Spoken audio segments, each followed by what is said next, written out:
racing, looking for a blistering speed at the start of the race. And there's the speed I'm talking about. Courtesy of Victorious Rush. Now on the outside is Barek na running by the Rilsa Raven. Next in line now. Moving up on the outside is a Made for Trophy, while Antonio de la Mugis is the early trailer. Racing down the backstretch. Oh yeah, Barek na moving up down on the inside to take the lead. And on the outside is a Made for Trophy. Then comes Victorious. Next in line now is a Raven.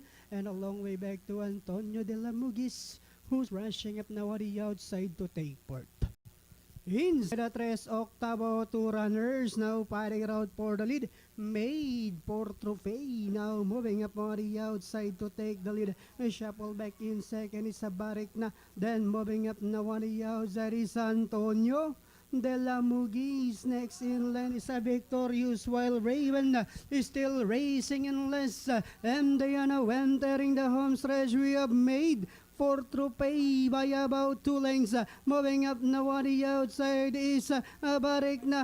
In the middle portion is Antonio de la Mugis. We have Made for Trophy. Barek na. Antonio de la Mugis is racing in third.